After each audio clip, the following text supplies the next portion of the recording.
Hello, and welcome to the Fast Performance Baseball Podcast. I'm your host, Cole Thomas, and today we're embarking on an extraordinary journey through our new series dedicated to exploring the profound Champions for Life philosophy. It is my pleasure to introduce our esteemed guest for this series, Adam Sarancik. Adam stands out as a beacon in the realm of sports mentoring with his leadership at Elevate Sports Academy. He has developed his career to the holistic development of student athletes, encompassing physical conditioning, nutrition, and both career and college counseling across a variety of sports, including baseball, softball, soccer, and basketball. His academic credentials are as notable as his coaching achievements, holding degrees from San Diego State University, the University of San Diego School of Law, and Western Oregon University. Adam is also a celebrated author, with his works achieving Amazon Top 100 bestseller status, and his seminal book, Coaching Champions for Life, being recognized among the best baseball coaching books of all time. Adam's contributions extend beyond his books, with his articles featured in prestigious publications and websites, underscoring his commitment to positive coaching and mentorship. His personal life mirrors the richness of his professional endeavors, shared with his wife of 47 years, Karen, their daughters, and their grandchildren in Portland, Oregon. Today's episode is the first in our series, which zeroes in on coaching champions for life. We delve into Adam's guiding principles, shedding light on how to cultivate not only exceptional athletes, but also exemplary individuals. Before we proceed with our insightful discussion with Adam, I'd like to encourage our listeners to support our podcast. By liking, sharing, and subscribing, it'll help us and continue to bring valuable content and conversations like this one to the forefront. Now, without further ado, let's welcome Adam Sarancik to the show.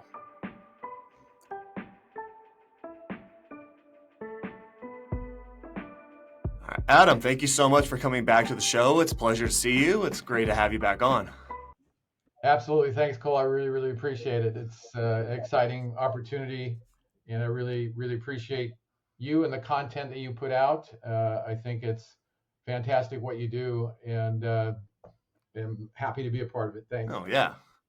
So you want what you've been up to? Well, I've been busy. Just got done with a 10-week players clinic for middle schoolers, and in the middle of a 3-week coaches clinic for high school and youth coaches.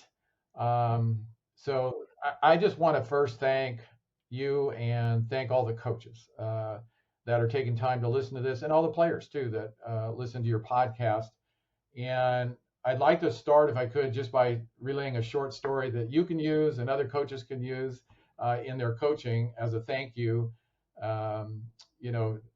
as a part of this. So as the story goes, there are 2 wood choppers, okay? And they actually make their living chopping wood, okay? And they chop wood from 8 a.m. to 5 p.m. every single day. That's what they do. And they both work very, very hard. The interesting thing is the one guy chops wood consistently from 8 to 5 every single day. The other guy works hard, but in the middle of the day, he takes an hour off every day, takes an hour off. This goes on day after day, week after week. So finally, the guy who chops wood every day without a break goes up to the other guy and he says, I don't get this. We work the same time slot, 8 to 5. And during that time, we both work very hard. And at the end of the day, we chop exactly the same amount of wood. But you take an hour off every day. I don't get it. How do you do that? Take an hour off every day and still chop the same amount of wood that I do. And the wood chopper says, well, every day for an hour, I go home and I sharpen my axe. So thanks to the coaches for taking time to listen to this podcast, to sharpen their axe, to get better at what they do so that the hours that they work every day actually can be more productive. Coaches can use that obviously with their players who put in extra time or are committed to the process. They're taking their time to sharpen their axe so that what they do is actually working smarter, not harder, right? And so that's just a story that I heard recently that I thought I'd pass along to the audience, that hopefully they'll be able to identify with and just as a thank you for them to take the extra time to be better at what they do. Right. I mean, that's definitely something a lot of coaches, I think, would benefit from, being able to understand that it takes an immense amount of preparation. If you do that preparation, a lot of the hard stuff becomes a lot easier. Yeah, absolutely. We may coach for 20 years, but we either have 1 year experience 20 times, or if we get better every day, we actually have 20 years of experience, right? So you can take time to do things, but like listening to podcasts, watching video, listen to, I mean, use other sources to get better every day, or you can just assume that what you do is good enough. So, Right, yeah, exactly. yeah, yeah, So like I noted in the intro, this is part one of a 5-part yeah, series where we're talking about yeah, the, coaching champions for life philosophy that you've adopted and yeah. created and passed on your wisdom through Mhm. things like ABCA, Coaches Insider, all these places you've published articles and stories. So the way I'll start this off is, what made you come into this? Like, what was the process like of creating the champions for life? And what are the core reasons you think that coaches should focus more on coaching beyond just the winning the baseball games? Yeah. Well, thank you. The After you coach for a while, Cole, you know this. If you're doing it for the right reasons, you kind of have a paradigm shift in your coaching philosophy from coaching for wins and championships to seeing the player as more of a three-part development project: a person, an athlete, and a player. Okay. And what you realize is the fundamental concept and the foundation for everything is the connection with the player. Okay. You've got to connect, understand, validate, and support the player. Once you do that, they're able to trust what you have to say and willing to listen to your philosophies and willing to be taught by you. They feel like they can trust you. Okay. Then you realize that, some of the skills uh, that I see flaws in from a sport perspective really aren't solved by sports skill drills. They're solved by improving the athlete. Okay. So we have to improve the athlete in order to have the potential to develop the best player. All right. So it's really a three-part process, right? Better people equals better athletes equals better players equals champions for life is what I say. And there are really three reasons for that. Okay. Just, from a coaching philosophy point of view. Number one, if you're lucky enough to do this for a long enough period of time and do it well, you'll start getting thank yous from your players, communications of appreciation. What you realize is those appreciations will rarely, if ever, talk about wins and losses. They will talk about how you made the player a better person. It was the personal things. You're teaching them life lessons within the game for beyond the game, as we say. That's what's important to them. So this whole connection with them is really what matters long term to them. Okay. And even within the sport, it's the foundation for everything. Secondly, even if you don't coach for a long time, let's just say you coach for one season, even for that one season, if you make a connection with that person or player and the team itself, you can inspire those players to go on to do amazing things in their life beyond baseball. Okay. Great architects, great engineers, great dentists, great accountants, whatever. Right.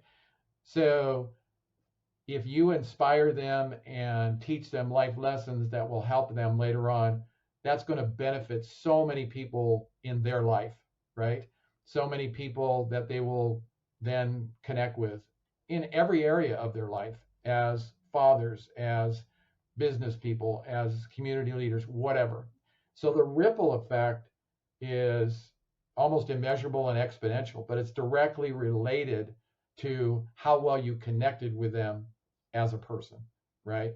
And then I'm a faith first person, and so I can't mention this without mentioning that. Obviously, at the end of time, if you believe in God and you believe in why we're here, what you did as a baseball coach in helping guys uh, become better at baseball, throw the ball harder, hit the ball harder, doesn't matter at all, right? What matters to him is how many of my people did you help? The poor, the oppressed, the hungry, the homeless, and how many of your people that you coach did you inspire to do the same thing? All right. So long term, for all those reasons, that's why this kind of 3-part development thing is so important. Yeah. Right. Yeah. So Yeah. when you were coming up with the idea of the Champions for Life philosophy, like what kind of inspired you to adopt it, and how do you implement it and when you're coaching daily, working with athletes day in and day out? Yeah. Great question. Well, interestingly, where it all started was outside of baseball. So back in 1979, 1980, I coached female bodybuilding for 6 years. Okay. And in coaching female bodybuilders, I learned something very, very important about connecting with a person. Female bodybuilders worked as hard as any of my athletes, baseball, basketball, whatever. They worked super hard, super dedicated, would super coachable, attention to detail. They did absolutely everything. But what I learned after the first group that I worked with was in bodybuilding, you peak at the show so that your body is like rock hard, right? It is just, sculpted. Let's just say that, right? Women, when they got to that point, and worked hard and did what they should do, they looked fabulous. 2 weeks later, when maybe, they went back to some of the eating habits and things changed, they gained a little bit of weight, gained a little bit of water weight, and maybe their abs weren't as hard as they used to be or whatever. This would cause them to go into almost a depressed type of mental state. They could not handle it. Whereas, the normal woman would look at that woman and say, you've got the perfect body. You look absolutely amazing. But they could not handle it because they knew what perfection was, and they didn't have that perfect body in their mind anymore. And what I learned if I was going to handle that situation at the end of the 18 months or whatever process, I was going to have to connect with them as a person along the way, and very, very, very, at a personal level to begin with, for them to trust me when they got to that point. So I had to learn how to connect with them as a person, not just to be a teacher in the physical conditioning, strength and conditioning ways, but I had to make sure that when we got to the end, that when I said, look, you're amazing, everything is good, that they actually trusted me, and they actually said, yeah, everything is good. And I was not ready to handle that to begin with. And so I would bring other women bodybuilders in who were vets and to talk to us about the whole process and what was going to happen. So from that point forward, I began to look at all of my athletes in all sports as, wait a minute, I really have to make sure for sport reasons and personal reasons that I connect with this person as a person. So it actually started in female bodybuilding. But how I do it day in and day out is when I lesson plan, when I goal plan for the season, for the week, for the practice, for the training session, I start with what life lessons are we going to cover today and talk about today. I actually proactively design it into my lesson plans. So I don't. Baseball is a game of adversity. It's a game of failure. Traditionally, we've always relied on the sport itself to teach life lessons. You strike out sometimes, you kick a ball sometimes, whatever, you get over. I actually think a lot of coaches now are proactively talking about how what we overcome in our sport, how that relates to the players as students, how it relates to them as sons and brothers, how it relates to them later in life, or while they're working as an employee. They start to do that. So specifically, how do we do that? That's why I wrote the quote book. I use a lot of quotes, both in a baseball context and in a personal life skills context. We use acronyms like FORD, family, occupation, recreation, dream, to teach the kids how to communicate with somebody that they don't know or haven't seen for a long time. We use role plays about, okay, if this happens on the field, how do we handle it personally and as a team. How does that relate to how you would handle something in school? Getting an unfair quiz, that type of thing. And then we bring in guest speakers, people who can actually give testimony about how what they learned as an athlete they now use in their life as a husband, as a business leader, community leader, whatever. So all of these things I think should be designed proactively. So at the beginning, for example, just give you a quick example. At the beginning of every practice in my practice plan, we will have, first of all, a practice plan is, put on a piece of paper, it's posted, it has time segments, but it's got these quotes in them. At the beginning, we'll have a quote that has to do with work ethic, overcoming adversity, leadership, accountability, all the things that I expect them to do in practice. At the end of practice, we'll have a quote about personal integrity, character, life success, things like that. So now that you've developed these skills, how do we go and use them in our life? And we actually take 10 minutes on either end of practice and do these things, talk about them, role play them, whatever. And then in the middle, we have baseball IQ or sport IQ stuff to help them be a better player that they're required to do while they're doing a physical skill. So they learn how to do a mental as well as a physical at the same time. So anyway, just some examples on how I actually specifically implement it into my practice plans.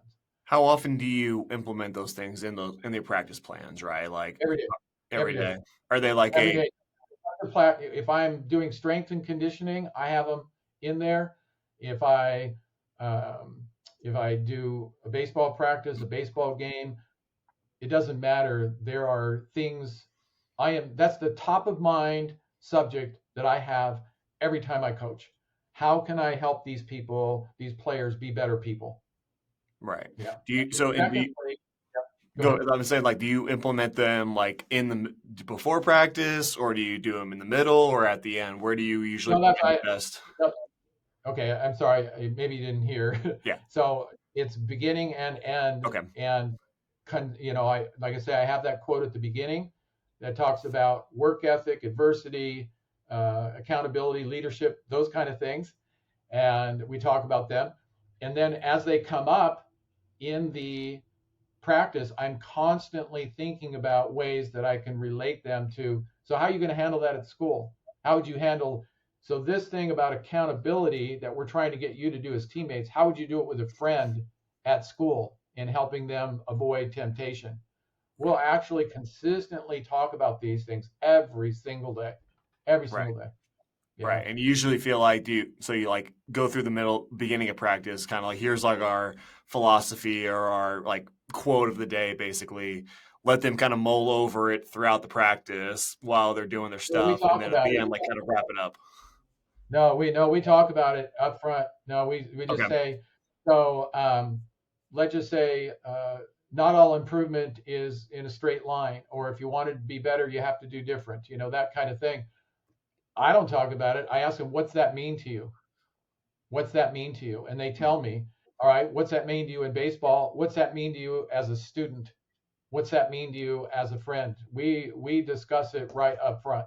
Gotcha. And then as things go on in practice, we see things, we constantly relate those things, not just to baseball, but to them as students, as brothers, whatever. At the end, it's usually, like I say, a different topic. We'll recap, but it's a different topic. It's a topic on personal integrity, character, success out in the world, that type of thing. Because they've now, like I say, taken these lessons that they've learned, and now, okay, what do we do with them? How do we use them to be better people? And then we'll actually give them specific assignments. All right, your assignment tonight is not to hit 20 more balls off the tee. So go help your sister with her homework for half an hour. Gotcha. Before you go to bed tonight, ask your mother and father, what can I do to help you guys before I go to bed? Right. Okay? So we actually challenge them to go out and be better people. Yeah. Right. Yeah. So can you share an example of a situation where seeing the game from this, coaching, Champions for Life perspective has led to a positive result for an athlete or for a group outside of just the outcome of a game? Yeah. Oh, there's so many. Well, Let me start with maybe the very first one that I remember. Gosh, maybe probably 25, 30 years ago. Um, so this was the situation. I had a player, smallest guy on the team, hit last in the order, couldn't hit a lick to begin with, but he worked so hard the whole year, getting better and getting better and getting better and getting better. And ironically or not, throughout the season, he would come up in a really key bunt situation, and he got to be really good at bunting. Okay, he didn't really like it that a lot of times he was asked to bunt, but he understood that that's what he did well to begin with. But he just worked so hard to be a good hitter that, as the season went on, we gave him more and more opportunities to hit. So we're in the league championship game. We're in the bottom of the seventh, last inning, bottom of the seventh, 1 out, man on first. Okay. And he's up to bat, still batting into the order. And our leadoff hitter was our best hitter, both for average and power. It was the rule of the league, like in many leagues, you had to bat your entire lineup. Okay, not just 9 guys. If you had 12, you had to bat all 12. So Brandon was 12th, Justin was first. So league championship game, bottom of the seventh, down by a run, man on first. All right, and Brandon's coming up, and he knows I'm going to ask him to bunt, right? And I don't ask him to bunt. I'm going to let him hit away.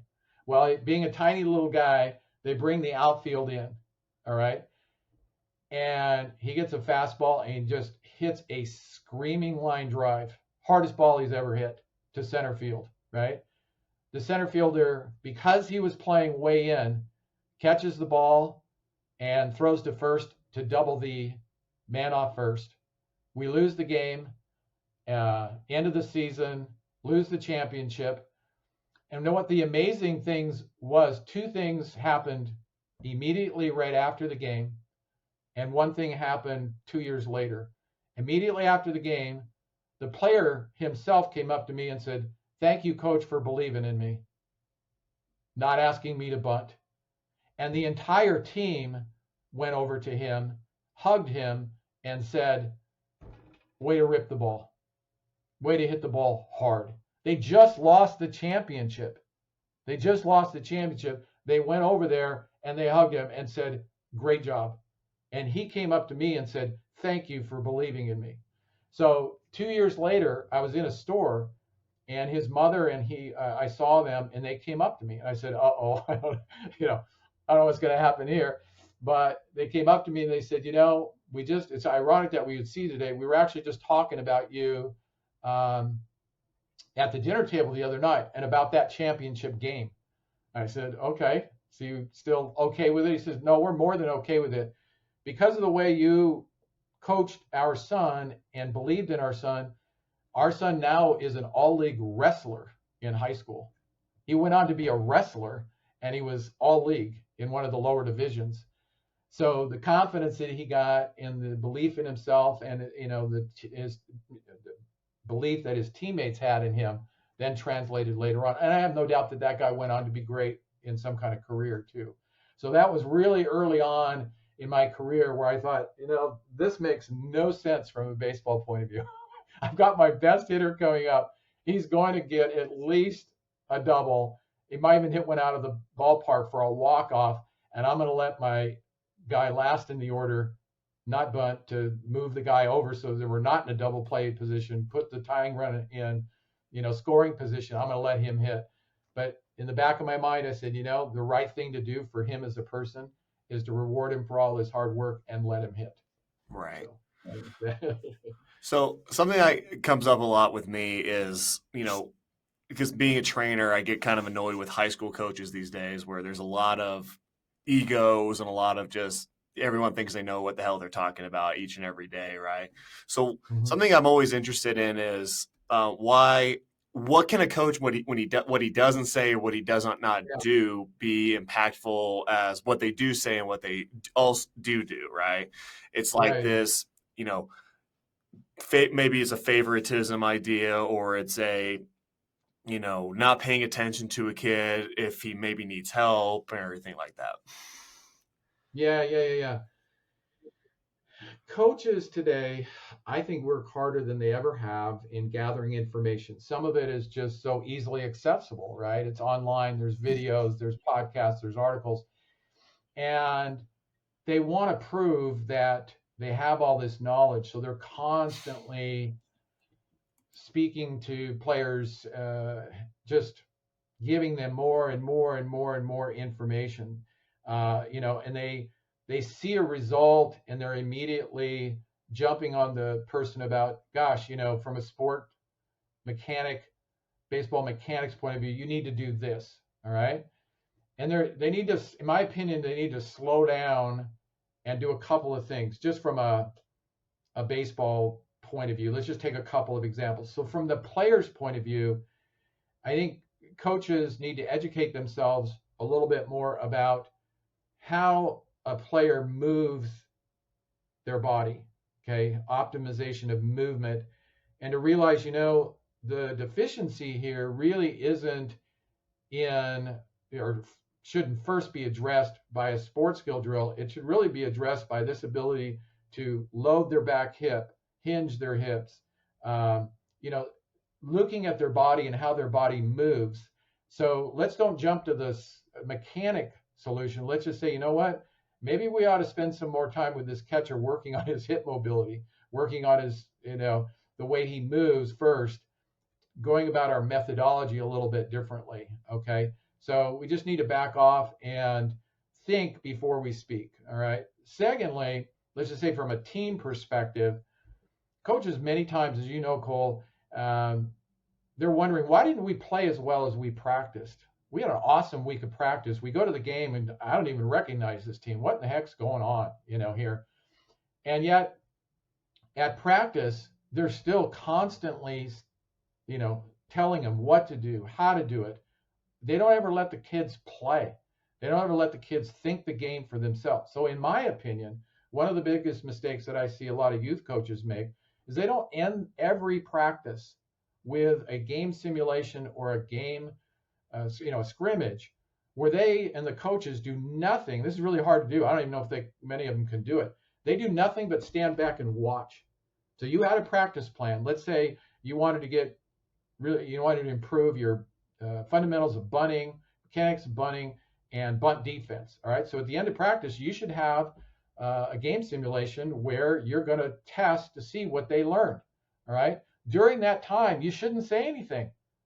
Just let them show you what they know, both from a player skill point of view and from a team communication point of view, as if they were in the game.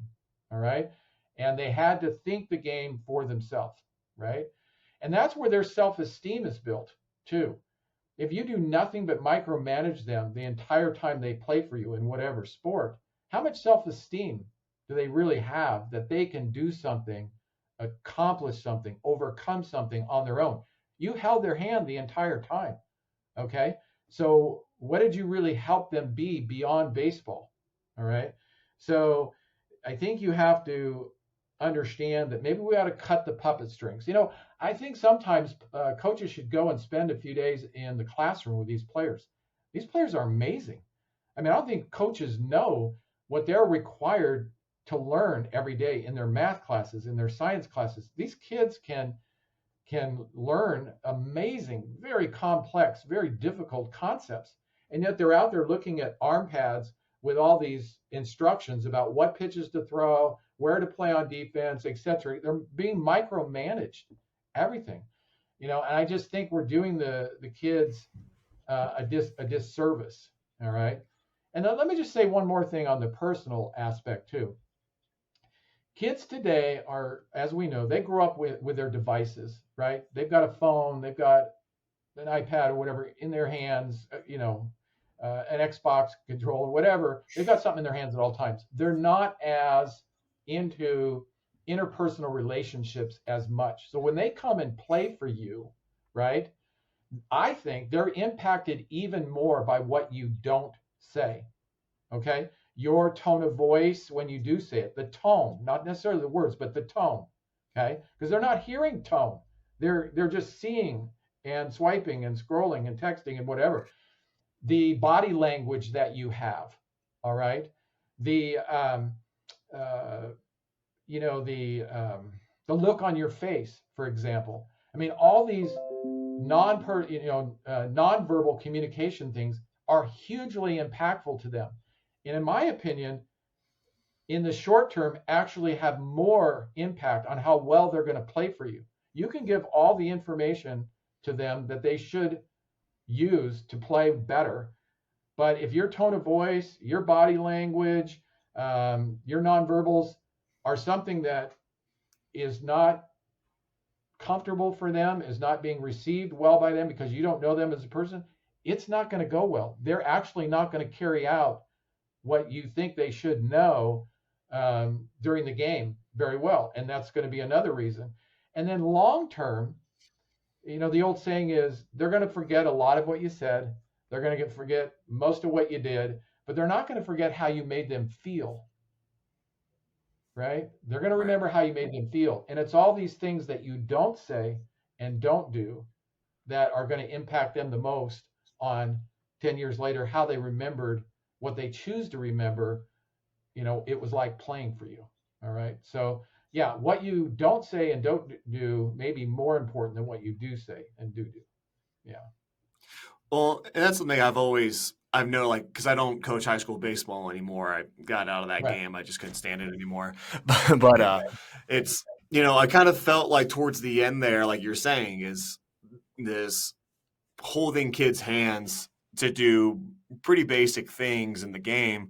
Or I kind of sat around and I'm just like, I feel like these kids are just unintentionally just like dumber and not as smart baseball IQ wise because they've never been taught how to think outside the box in a game, right? Because it's, here's your fastball that you need to throw for strikes, hold back so you can throw strikes. Don't worry about throwing too hard because then you get erratic. And then we get kids who kind of just more or less throw darts because they don't know how to be an athlete on the mound.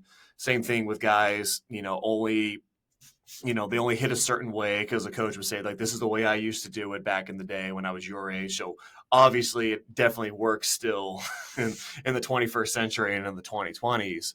So, if they're not, like you said, like they're not allowed to explore or they're not allowed to just go and play without being micromanaged, our game suffers obviously because our kids are not as athletic. They're not as they don't have an ability to, you know, you know, go through solve the problems on their own and be able to make calculated risks based on what they are capable and what they're not capable of. Yeah, exactly. I mean, what Brandon told me 30 years ago still applies to every player I coach today. Thank you for believing in me. Thank you for believing in me. And so you were brave enough to lose, right? I had one pitcher not long ago. He had a 0 ERA for the year. He wasn't a starter. He was a reliever. He pitched 32 innings. He had a 0 ERA. Did not give up a single earned run, the entire season. And yet, after the season was over, he came to me and he said, Coach, you could have called all those pitches, right? But you didn't call a single one. Every pitch I threw, I decided what I was going to throw.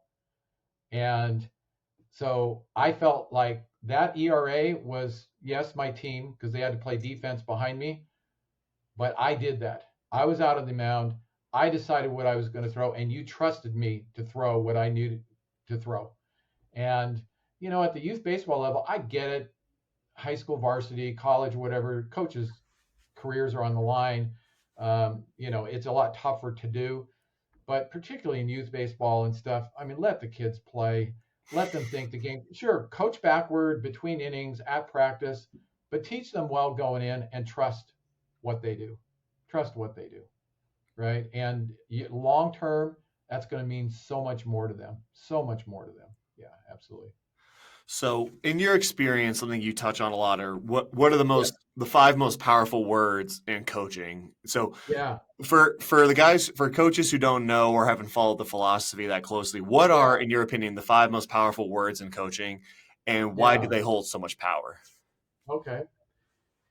I think, again, if coaches are going to connect with, validate, understand, support the player, they have to get to know what a player's life is like. I mean, if we just think about what they're being asked to do as athletes, right? This get better every day mantra, right? We're setting standards today that are higher than ever to be the best that they can be. So they're under this constant pressure of get better, meet these standards, meet these standards. And they're in their mind, I'm never going to meet them. I'm never going to satisfy you, coach. You keep raising the bar, raise the bar, raise the bar. We get it. Okay. We understand the reasons for that. But sometimes what I don't think coaches realize is the same standards are being applied at school, right? They've got to take AP classes, IB classes, these advanced classes to get into the colleges that they want. I mean, they're taking 6 classes every day. They're, in a particular term, they're asked to meet these really high standards. So they're under this constant pressure. Now, should they be? Sure, we should continue to challenge them. But as coaches, we have to communicate to them that we get it. We know the standard we're asking you to meet here. We know the standard that you're being asked to do at school. And then finally, we have to show some level of understanding of what they're going through as kids at home. A lot of these kids' home lives are really tough, really tough. Parents divorced, both parents working. And then we're hammering on them with things like nutrition. They're all the good baseball programs or sports programs have strength and conditioning components to them. And as a part of that, the kids are hearing about, you should eat this way, and nutrition should be a goal and a priority of yours. Well, guess what? That food doesn't exist at home. Or if it's, even on the shelves, nobody's there to prepare it for them. Both parents are working. So they're constantly being challenged everywhere they go. And they don't want sympathy. They just want a level of empathy, a level of understanding that you get who I am. You get what I am going through. And of all the teams that I've coached in my career and I have observed, the ones that were successful, the players and the teams most successful, were ones where the coaches really got the players to trust that they understood who they are as people and who they are as students. All right. So that when a coach says, I am proud of you, I am proud of you, those 5 words, the players and the team actually believe it because the coach has taken the time to get to know them, to understand them as people, both on the team, how they learn, how they should be disciplined, and off the field as well. If you can get a player and the players on the team to believe that when you say, I'm proud of you, I am proud of you, that you actually mean it and know why you're saying that, wow, you can get them to do things that even they didn't think, or you think they could do. I mean, the sky's the limit. I'll tell a quick story about a football player most everybody knows, DK Metcalf of the Seattle Seahawks. He was asked in an interview recently, what was the most impactful thing growing up that most influenced his development as a player? And he said, it was actually my 8th grade math teacher came up to me and said, who took the time to get to know him as a person, and said, he took me aside and told me, I believe in you. I believe that you have a great future. I believe that you can do anything you want to do and will do amazing things. And I am proud of you. And he said, that meant more than anything anybody had ever told me in my life, and was the fuel that allowed me to be the player that I am today in the NFL as one of the best receivers in the NFL. But it wasn't that the teacher just said that, I'm proud of you. It's that DK Metcalf believed that the teacher actually got to know them and said, yeah, you're not just saying that as some cliche. You actually know me. I feel like you know me, and you actually mean it. And that's powerful. That's really powerful. Yeah. So there's so many, obviously there's different components to the Champions of Life philosophy. Yeah. I'm really interested in the mental approach to what is the mental approach that coaches should adopt or develop to create not just great athletes and great players, but like you say, champions for life? Yeah. Well, let's talk about the mental approach that I don't think enough coaches give a consideration to. We're always trying to teach our players how to stay present, stay positive, how to maintain focus, how to relax, all the mental things for our players, right? But I don't think it gets enough consideration and enough work is the mental approach of a coach when it comes time to analyzing their methodology to how they're teaching their players, okay? So a mistake happens, and the almost reflexive action by the coach is to yell out something to the player or the team. You should have done this, or hey, when you're fielding the ball, do this, some specific mechanic, right? And yet I think coaches, again, need to slow down and to do what I call, when things are not going right, look in the mirror with honest intent, okay? Look in the mirror with honest intent. What in my coaching methodology, what in our coaching methodology has caused that player to make that mistake, has caused our team not to play well? Instead of immediately jumping down the throats of the players and the team, maybe we should take a step back and say, what are we doing in our methodology that's not communicating? Players need to be held accountable for their effort, their growth mindset, their attitude toward the game, their respect for the game. Absolutely, not saying any of that. But when physical errors happen, I'm of the old mindset. There are two types of games, Cole: well played and poorly coached. If your team's out there not playing well and making physical errors, all right, you need to look at yourself first. You need to look at your coaching methodology first, okay? What have you done that you haven't prepared them to handle, all right? So instead of just jumping down them, we should kind of take a look at ourselves. So I think coaches have notebooks for everything. They have spray charts for hitters, hitters' tendencies, a number of coaches, notebooks for pitchers, what pitches they're throwing, when they throw them, how they're throwing them, except they got all these analytics out there, metrics and analytics for analyzing players. Who's keeping the notebooks on the coaches? Who's keeping the notebooks on the methodology of how they're teaching, the way they're teaching? When I got my master's in teaching degree, one of the things that I said to our professors is, now that I understand the teaching process and administrations, and this applies to coaching too, I kind of feel like every school should have somebody going around to the classrooms and not just monitoring standardized test scores and results and things like that, but watching methodology, watching how kids are being taught. I almost feel like athletic departments need to have the same thing. Athletic directors monitor wins and losses, championships. That's all they care about. But are they really out there helping coaches be better coaches and the way they go about coaching, particularly with this person, athlete, player philosophy? Is there anybody out there watching and helping them, not out there to criticize them, but actually helping them with their coaching methodology so that they get better at it? And I think that would lead to the championships that they so desperately want to win. So this whole mental approach is, I got to correct the player. I think if we spend as much time analyzing and getting better at our own methodology, I think the results and the players would take care of themselves. Yeah.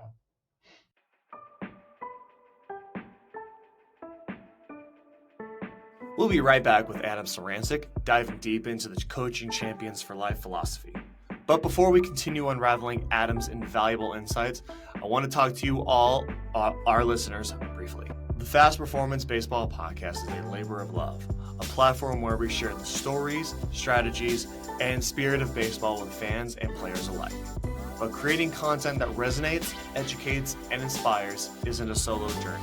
It's a team effort, and you're a vital part of that team. If you're finding value in our conversations, if the stories we share spark inspiration or offer new perspectives, then we ask for your support. How, you might ask? It's simple.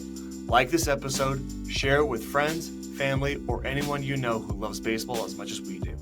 And if you haven't already, subscribe to the Fast Performance Baseball Podcast. Subscribing keeps you up to date with our latest episodes and helps us reach more listeners, grow our community, and continue bringing you content that makes a difference. Your likes, shares, and subscriptions mean the world to us. They're the home runs that keep us going inning after inning. So take that swing, like, share, and subscribe. Now, let's get back into the game with Adam Sarancik as we explore more about mentoring athletes to excel in life, not just in sports.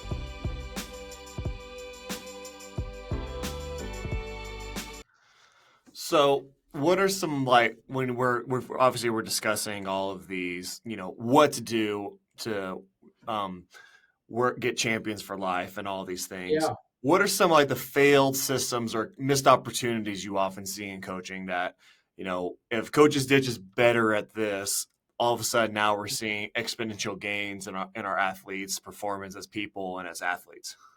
Yeah. Great question.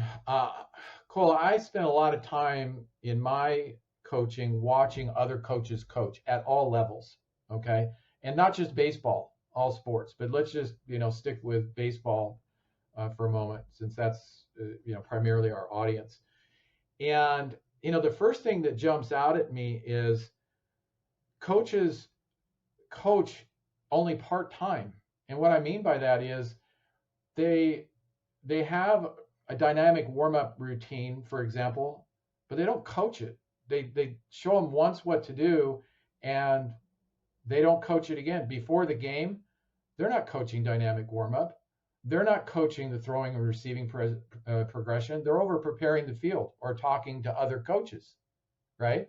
They're not actually coaching. Now, when it comes to the infield warm-ups, whatever you do to prepare your team, specifically fielding ground balls and fly balls, they coach the heck out of that. But both at practice and in games, they're not coaching end to end. And they're certainly not doing person, athlete, player.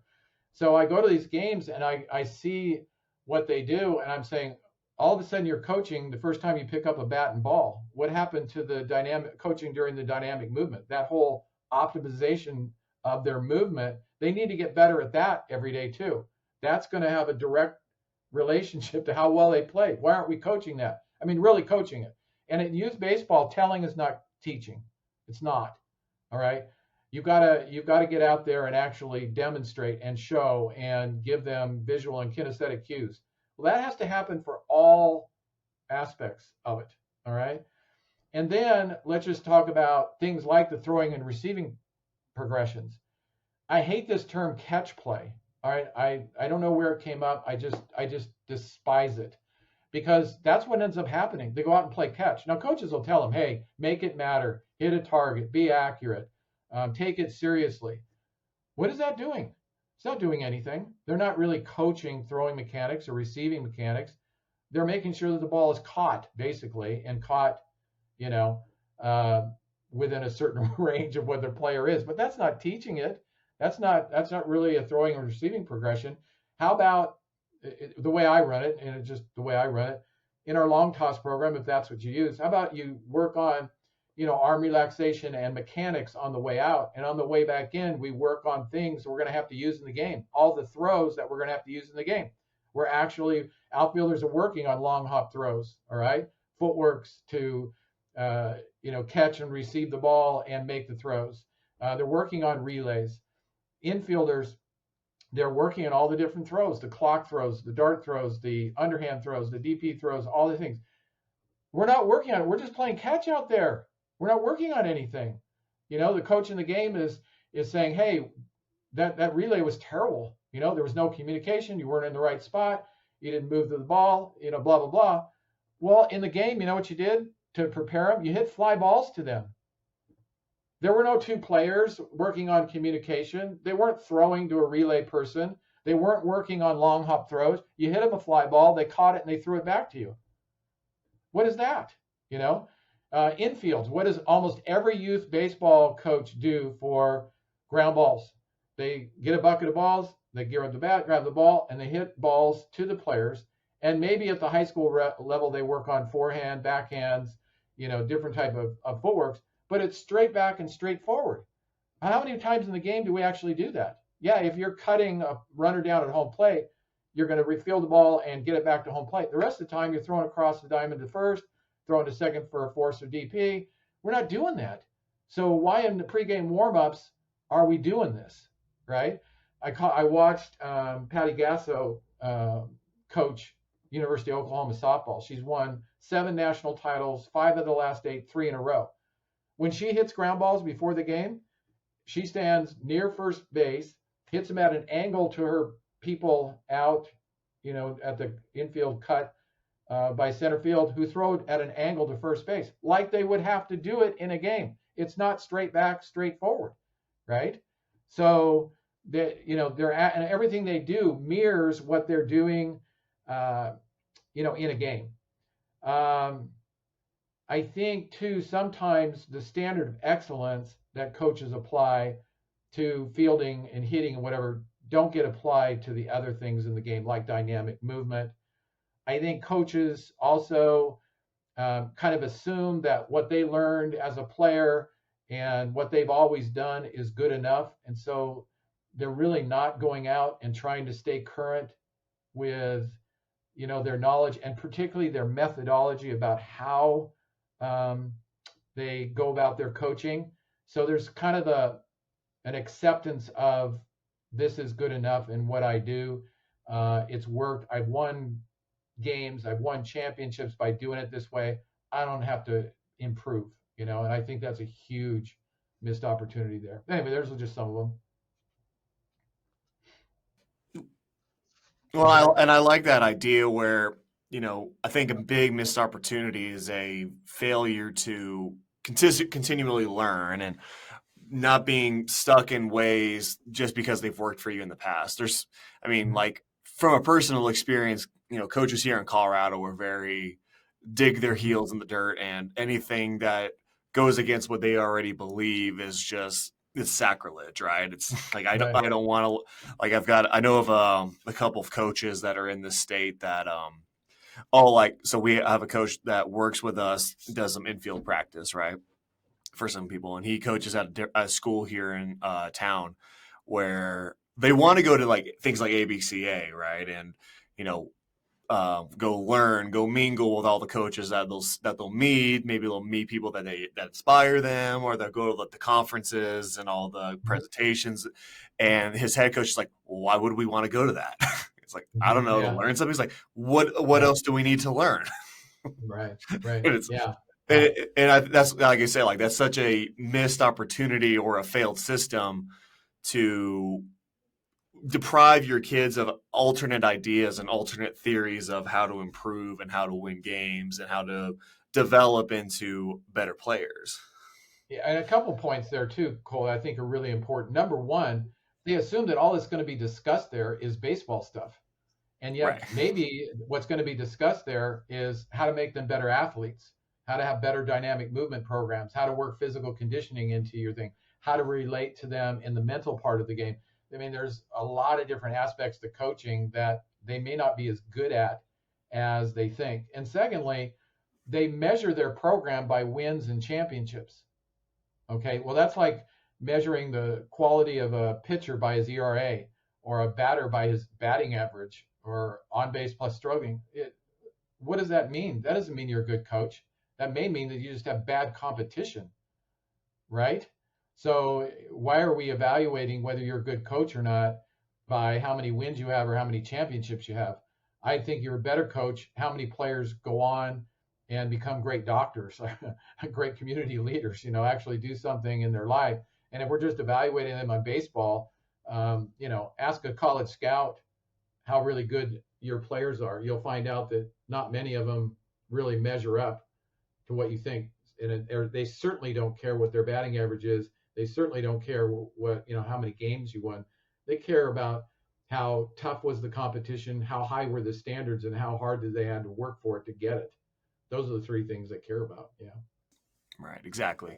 So in a lot of your writings, you talk about taking the turn. So for coaches who may not know that terminology, what is taking the turn, and why do you encourage coaches to do that? Yeah, take a turn. was just something that came as a result of the passing of Ed Cheff. Ed Cheff was one of the best baseball coaches, college baseball coaches in the history of the game. Coached at Lewis and Clark State, won more national titles than almost any other coach that's ever coached. And he taught me a couple of things 20, 25 years ago. He says, Adam, two things. We ask our players to get better every day. And yet if you watch a coach, I'm talking about, the methodology that, I've been speaking about, but I'm just talking about what they do. Hitting fungos, right? And throwing BP. They're not really very good at it. They always preach to their players, say, for example, in fielding a ground ball, we got 5 things we need to pay attention to. SSDDH. Speed, spin, distance, direction, and height, right? Speed, spin, distance, direction, and height. Those 5 things on a ground ball, for example. Well, how good are you at hitting ground balls that can give them all those variations, right? Not many coaches are, even at the high school level. There are not many coaches that are really, really good at it. Ed Cheff and his coaches, his assistant coaches at Lewis and Clark State, they'd hit hundreds of balls, every day to their infielders and outfielders. But it wasn't just good enough to bang out balls. They had to vary the speed, the spin, the direction, the distance, the height. And they had to be really, really good at it. Same thing with throwing BP. Sometimes they say, certain coaches have a philosophy of throw, live BP. They feel like it's the best. Well, great. But guess what they get? They get nothing but letter high fastballs, and then they wonder why their team doesn't, is susceptible to the 2-strike high fastball. It's swinging something out of the zone. Well, that's because that's what they get in batting practice, or they don't get enough randomization in speed and spin and whatever in batting practice. So the first thing he said was, I think we need to get better as coaches. Instead of asking your players, how much time in the off season did you spend getting better? You should ask yourself that, Adam. How much time did you spend throwing BP and getting better at it? How much time did you spend hitting balls so that you could vary with a great degree of accuracy your speed, your spin, your distance, your direction, and your height? All right. And then the other thing is about taking a turn.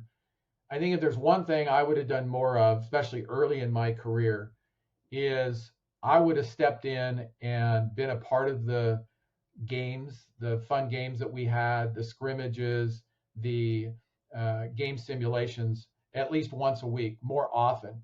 Because I think the most important vibe that is created during practice is this fun vibe. And I think it starts with you. I have a saying that a day in coaching where the players don't see you smile and laugh is a day wasted in coaching. They need to see you laugh. They need to see you smile. They need to see the love that you have for the game, right? If all you're doing is being this kind of, hardline, old school, measure up to my standards coach, I don't think you're getting as much out of your players as you could if they saw you have fun and enjoy the game. Recently, a player I was coaching who's an outfielder, I said at the end of the session, I said, Seth, how would you like to do an old ball coach a favor? He says, sure, coach, anything. What would you like? He says, how would you like to hit me some fly balls? And so I went out and he hit me fly balls for a half an hour. And he could see the joy that I was having just going out and being my old center field self again. I was smiling and laughing and, making fun of myself and stuff. We never had a better session. In his mind, we never had a session that was better.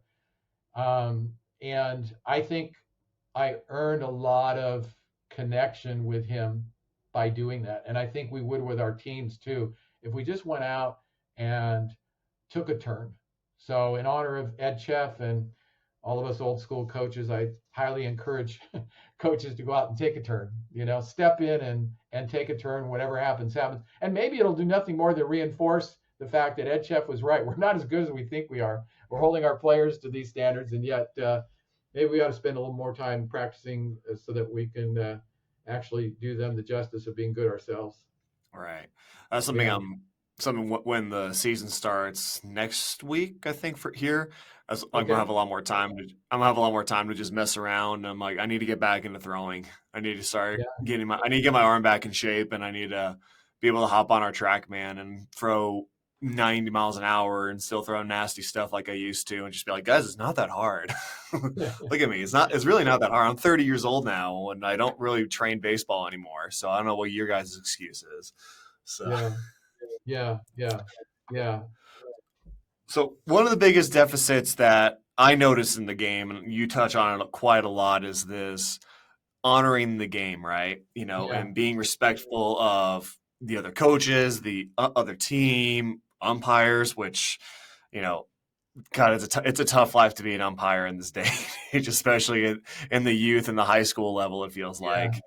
Yeah. And so, like, how do you teach, or how would you encourage coaches to honor the game and be respectful of other teams, other players, and particularly the umpires? Yeah. Well, first of all, if they want to get a true respect for what umpires do, they should go umpire. Uh, Take 10 games and volunteer to umpire 10 games, and then you'll have a whole different perspective on umpiring, right? Don't forget, if there are no umpires, we don't have games, right? So just keep that in mind. You want to keep, if they ever walked out for an entire year, just say, you know what, we're not umpiring this year. Good luck to you guys. Where would you be? But if you want to truly empathize with their feelings, go umpire. And if you don't do that, I would highly, highly, highly encourage you to go to their clinics. Go to their clinics and see what they're required to learn. And not all of them are good at it. I get it. But there's a lot of judgment involved. All right. And it's not as easy as you think to make these judgments.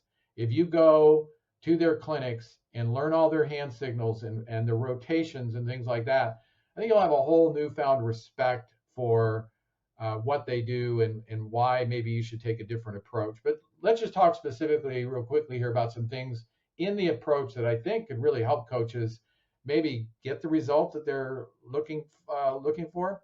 Number one, choose your battles. Okay, don't chip at everything. If you're chipping at balls and strikes the entire game, when it comes to the call that you really want, to maybe get changed, you got no shot at it. Quit chipping at the umpires. Choose your battles. If it's something objective and it's a rule violation, yeah, make a big deal out of it. But if it's subjective, I mean, these judgments are tough, and you're just going to have to live with them sometimes. All right. So make a big deal out of objective things. Let's don't talk about the subjective stuff. They won't even let you. Sometimes they'll can your butt before you take 2 steps out of the dugout. But let's don't be verbally chipping at them either. Number 3, I'd say control your fans. I don't think people understand the impact that fans have on umpires. I mean, I hear fans tell me all the time, and just generally, they say, it's part of the game. Yelling at the umpire is part of the game. Well, I mean, do you want a call to go your way? Do you want them to, when it's close, subliminally call it in your favor? Because if you do, you shouldn't be chipping at them the whole game and yelling at them the whole game. The other thing, of course, is sometimes these are kids. These are kids out there volunteering to be umpire. Leave them alone.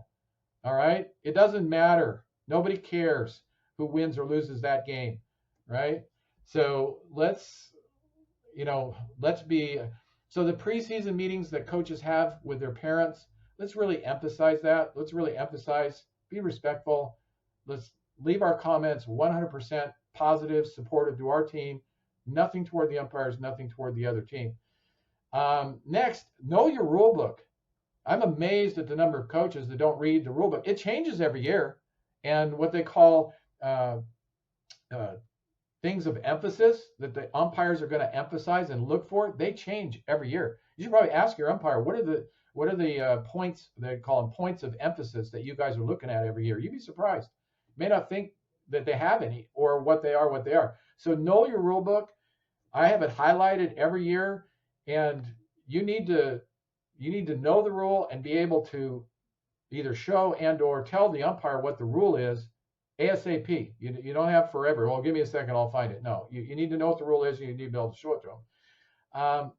And I think it helps too to be proactive. All right. So let's just say you have a pick move that you don't think the umpires have called consistently correctly. They're calling it a balk. It's not a balk. I mean, we have youth baseball umpires, not blaming them. They just don't know. At the very young levels, these kids, they think you have to step off the rubber to pick to first. They don't know. Okay. But let's say that you have a team that the coaches coach their hitters to swing to protect a base runner stealing a base, and they step in front of the catcher to protect him. Maybe we should talk about that with the umpire before the game. Be proactive about these things with the umpires, okay? Then during the game, when something happens, don't just go, storming out on the field or take 2 or 3 steps and start yelling and stuff. Call timeout. Be respectful of the play. Let the play stop.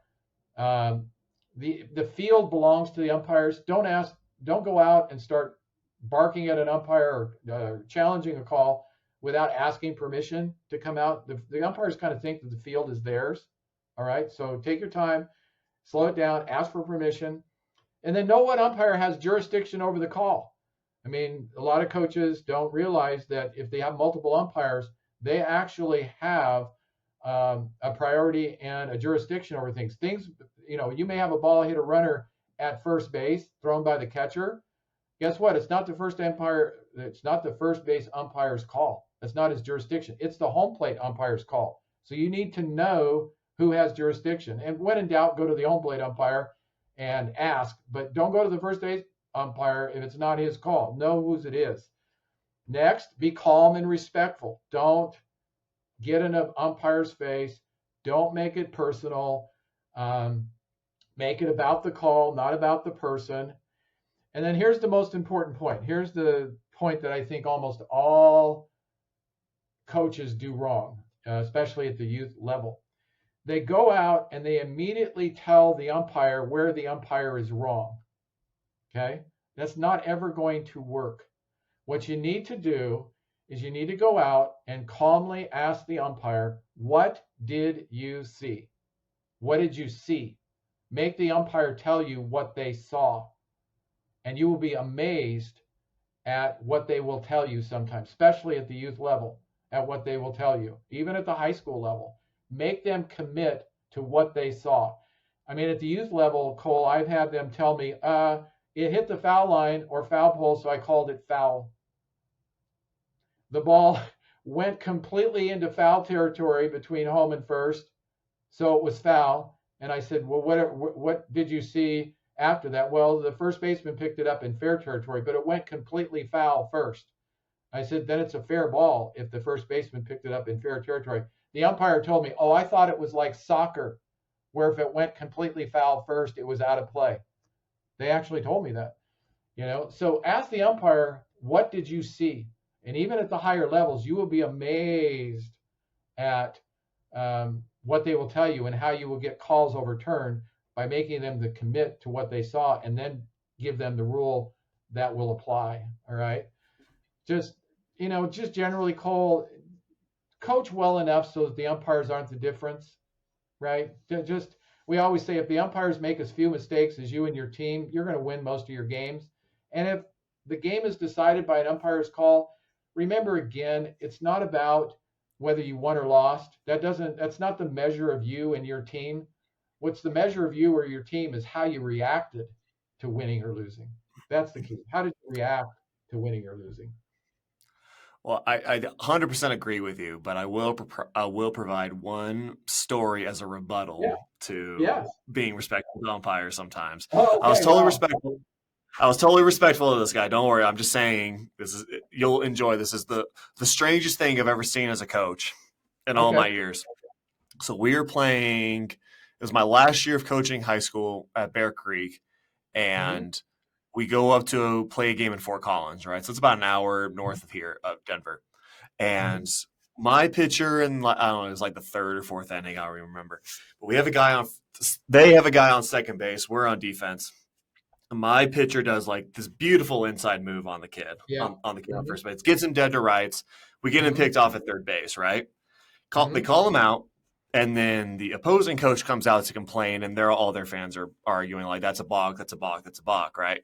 So then the umpires come in and congregate, and then the field umpire decides, oh, no, that was a balk, right? So then my head coach goes out and says, he does the exact like, what did you see, right? Okay. And the umpire, no joke, tells him, initially, I did not see a balk. And then I replayed it in my head, and then I Mm-hmm. saw a balk. Mm-hmm. So I was very interested in that Yeah, I think the ruling. failure there was, instead of letting him get away with something general, he said, no, what specifically did you Right. see that constituted the balk? And then he could say, well, he did this. And then you could show him the rule book and say, that's not a balk. All Yeah. right. But yeah, he kind of let him get away with a very subjective, again, that's the whole subjective objective thing. Right. He let him get away with a subjective, it was a balk, instead of objectively making him commit to Well, what it was that was a balk. and that's what we said to him. It's like you can't just auto replay things in your head. You have to go based on what you saw on the field. You can't, like, we don't have instant replay in high school baseball. Like, what did you see on the call? Have some conviction to it and make the call that you originally saw. Don't just kind of make a cop out because the opposing fans complained at Yeah, you. yeah. I understand. It's So, frustrating, but yeah, I get it. I right, get it. But yeah, if they would have said, no, tell me specifically, what did our pitcher do that constituted the balk? If he would have right. said, well, I don't know, it just looked like a balk for me, I guess there's nothing that you can do about that. If he doesn't know what he's looking for. But that would then prompt a call from me after the game to the commissioner to say, we have to have umpires out there, especially at the high school level, that know the rules of the games, and when they make decisions they actually have objective reasons for it, not just something so subjective as, well, I don't know, it just kind of didn't look right to me. I would expect that from a youth baseball umpire who is coaching a 10U team, or umpiring a 10U team, Who's not 16 years old. yeah, exactly. He might say something like that and you're just going to have to live with a high school umpire. No, that's not okay. Yeah. Yeah. So, what lessons have you learned from legendary coaches that stand out to you? Like, obviously, you talked about the coach from Lewis and Clark, Yeah. but Yeah. what are other coaches have you talked to that maybe have had a profound, Yeah. influence on creating the Champions for Life framework? Yeah. Let me just call out a few. That's a good question, and I'd like to give these guys their due. Not that they need it for me, but I was really lucky, Cole, to grow up in Southern California at a time when Rod Data was coaching at USC, Augie Garrido was coaching at Cal State Fullerton, John Scalinos, Cal Poly Pomona. There's some legendary Hall of Fame coaches, John Wooden at UCLA, and I just wanted to coach from a very early age, or I was interested in coaching. So I'd actually go watch these guys coach at practices and games and kind of watch their methodology. And some I've just heard talk about coaching. I, watch every documentary on coaching and coaches that I possibly can. So let's just give a few. Um, One of the early ones that really impacted me, too, really early ones, Jose Mourinho, the Hall of Fame soccer coach. I mean, he's won titles in Serie A, Premier League, UEFA Champions League, or whatever. He said something I think a lot of coaches could really benefit about, and I was really happy that I took what he said to heart. He said, you need to do two things as a coach. Number one, you need to watch coaches coach and analyze coaching in many sports, not just your sport. So if you're a baseball coach, you can still learn something from John Wooden in basketball, um, Anson Dorrance in soccer, whatever. Watch coaches coach and ask yourself, why do they do what they do, both from a tactics, strategy point of view, game management point of view, dealing with their players point of view. Learn from coaches in all sports. If you're good as a coach in a sport, it can translate to everything. All right. So watch coaches. And the second thing is, you as a coach have to learn to watch the game off the ball. When you're a coach of a team sport, almost everything that happens that's important to the team winning happens off the ball. Don't watch the ball and what the player's doing with the ball. Watch and ask, why is everybody else doing what they do off the ball? Basketball, football, whatever. Tactically, strategically, whatever. Look and train your eyes to see what's happening off the ball, and you will be a much better coach, and you'll understand a lot more about why good coaches do what they do. Anson Dorrance used to be both the men's and women's soccer coach at University of North Carolina, and he used to say that there's a huge difference between coaching the men's team and the women's team. And I don't want to get into the whole gender aspect of it, but what he really, really emphasized was, if you're going to coach and coach well, you better get to know your players. The coach establishes the bar of excellence. It's but the coach has to adapt every year to the players and their personalities. And that's something that Lou Piniella really emphasized when he was a coach in baseball in the major leagues. He used to say over and over again, my standards are my standards. I expect you to meet them. But every year we get new players and the chemistry is different. I have to adapt as a coach differently every year to those players. Rod Dado at USC taught me a lot of things, but one of the things that impacted me right away was when he said, a throwing error is a mental mistake. A throwing error is a mental mistake. And I thought about that, took that to heart, and I said, yeah, he is absolutely right. There is absolutely no excuse for ever making a physical throwing error. That is more mental than anything else. You just didn't prepare to throw that thing correctly and mentally do what you needed to do. You just took it for granted. And then maybe finally I'll give a shout out to Augie Garrido, again, Hall of Fame coach, national champion coach at both Cal State Fullerton and the University of Texas. He just said, and it just emphasizes what we've been talking about all along here, your players have to know and believe that who they are as people is personal to you. It matters to you. Who they are as a person, not just a player, but a person. It has to matter that you know me, that you understand me, and they have to know that that's important to you on a personal level, not just to win games and championships, but you really care on a personal level about who they are and why they exist, and their success means something to you beyond the field. So those are a few. So something you and I've talked about before on the Yeah, previous time you were on is the understanding that the vast majority of athletes that we coach are not going to be pros, or they're not going to maybe make it to yeah, college, or they're not going to make it past high school. They're not going to make it past high school, right? So yeah, what do you do to address that void in athletes that they may feel when their sport career ends? And why is yeah, training them and transitioning them and preparing them for when their athletic career ends? Why is that so important? yeah. Yeah, we talked about that before, and so I really appreciate you bringing it up again because it's such an important point. It's so important. If we really identify with what these athletes are going through today, I mean, the bar, both what it takes to be good and elite, is so high, and what we're asking them to do to just, in the coach's mind, qualify to participate. I mean, think about it today. First of all, America, as we talked before, Cole, is obsessed with sports, right? It's, everybody wants to be a Sports Center highlight, and they don't realize it's just a one-off. They want to get their kids on some type of video or, team snap, highlight or whatever. But, everything nowadays, it seems like what's most important is some type of Super Bowl, championship of some sort in some sport. It's what the kids today grow up believing is really the priority, is to be a champion in a sport. And then to do that, we are asking them to play on multiple, this is what they feel like they have to do, play on multiple teams for that sport during their season. So they play on their league team and their club team, right? And then we're asking them to play the sport year round so that they're playing multiple sports during multiple seasons.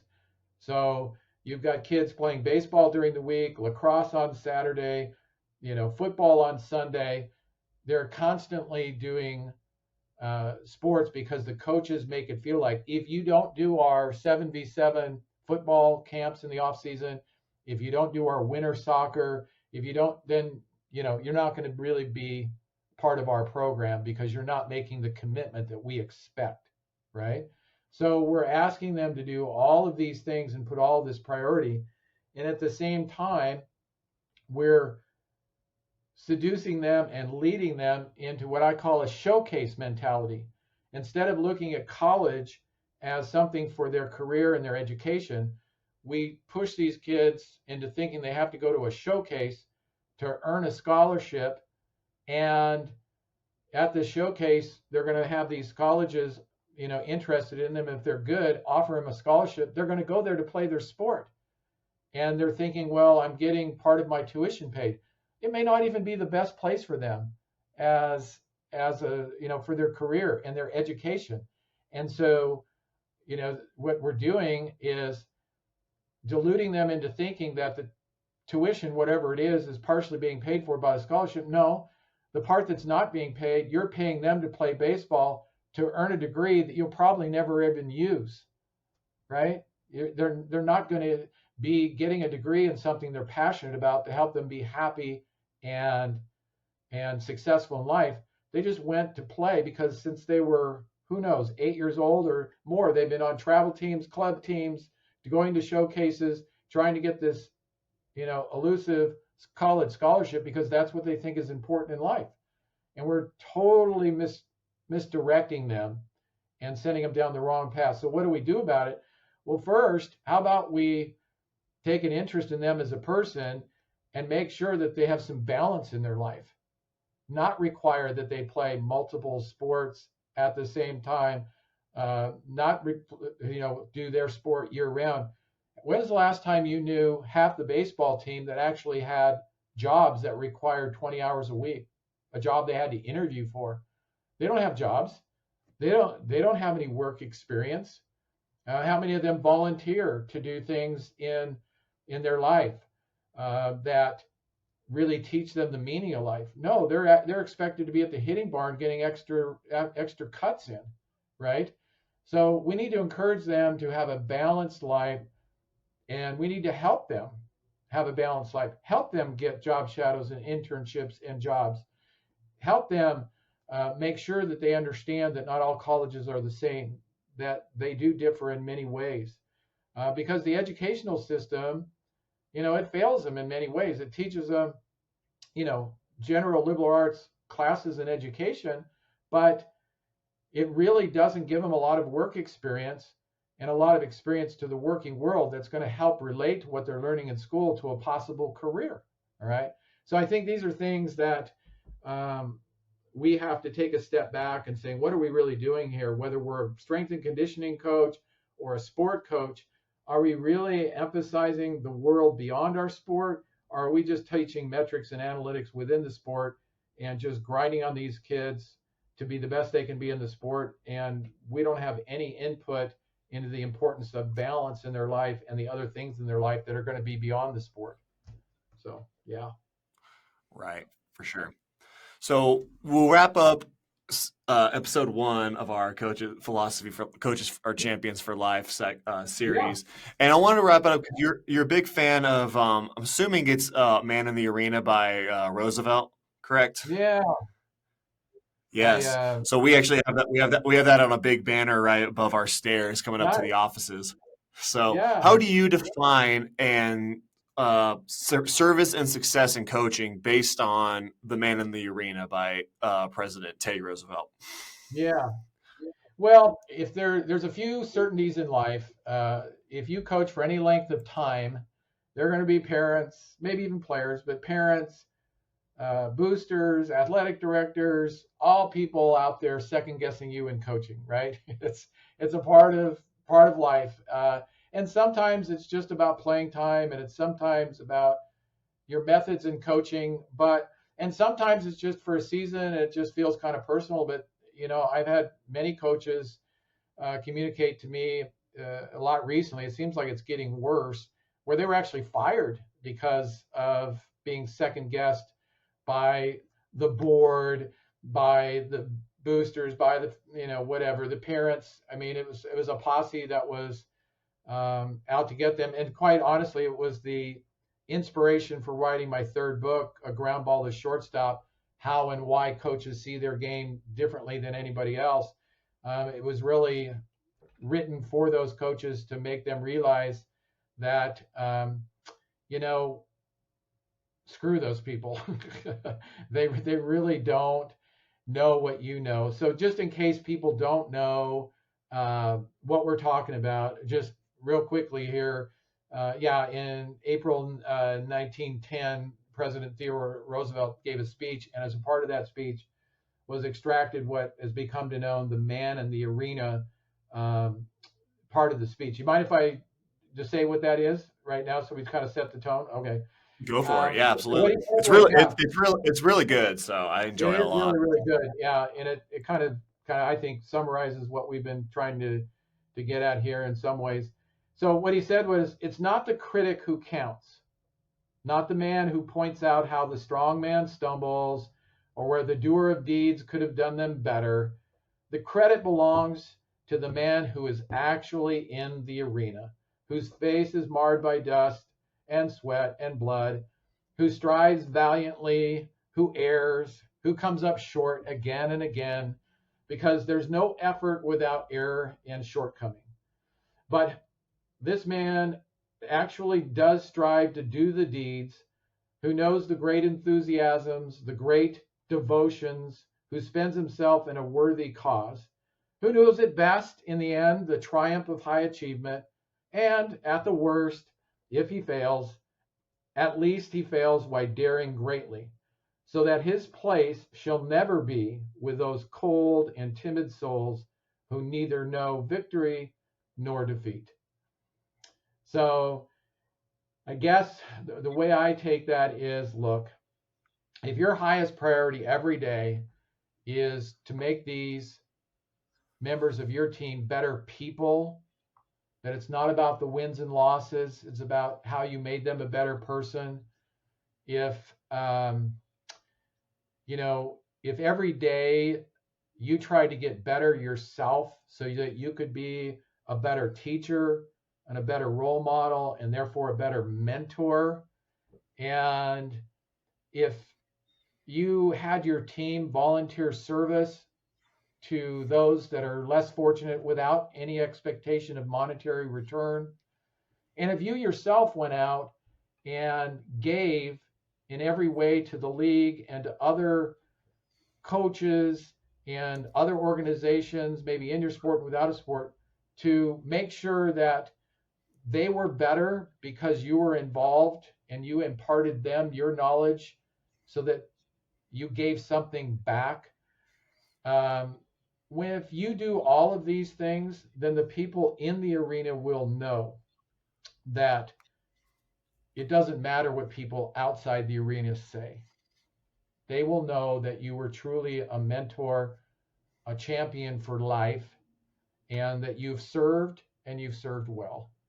And so I think every day you should have this, as you guys do, this passage on your wall, and you should read it to know that the people who are second guessing me now, the haters who are second guessing me now, in the long term, they're not going to matter. What matters most is the impact that I've had on my players and the organizations that I've been a part of. And so you can be proud of what you've done and how you've done it.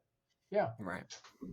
No, I think that's a really good way to kind of wrap up this first section on, like, particularly pertaining to coaching and getting into, like, everyone's going to criticize you no matter what you do, good or bad. There's always going to be detractors. So it's kind of the only thing you can control is what your philosophy, your commitment to your philosophy, and things that you can, control outside of, other people's criticisms and everything like that.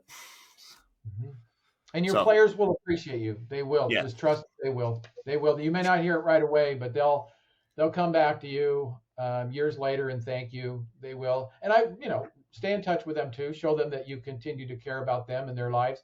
But they will thank you, and it'll be worthwhile. Yeah. Right.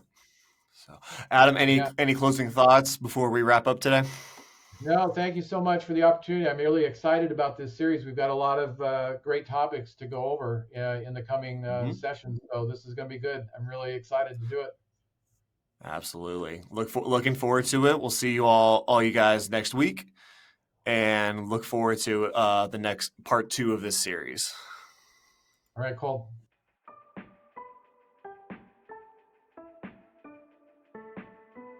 As we round the bases on today's episode of the Fast Performance Baseball Podcast, I want to extend a heartfelt thank you to Adam Sarancik for joining us and sharing his profound Champions for Life philosophy.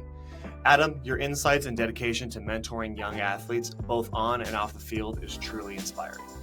To our listeners, thank you for tuning in. Today's conversation with Adam is just the beginning of our exploration into coaching champions for life. We have much more in store for you in this series, so we hope you will join us for the journey. If today's episode struck a chord with you, if you found something valuable in our discussion that you can apply to your own life or your coaching practices, we'd love to hear from you. And remember, your support through likes, shares, and subscriptions helps keep this podcast going. It enables us to bring more stories, more insights, and more conversations like the one we had today with Adam. So, until next time, keep playing hard, coaching with heart, and striving to be champions in every aspect of life. I'm Cole Thomas, and you've been listening to the Fast Performance Baseball Podcast. Catch you in the next episode.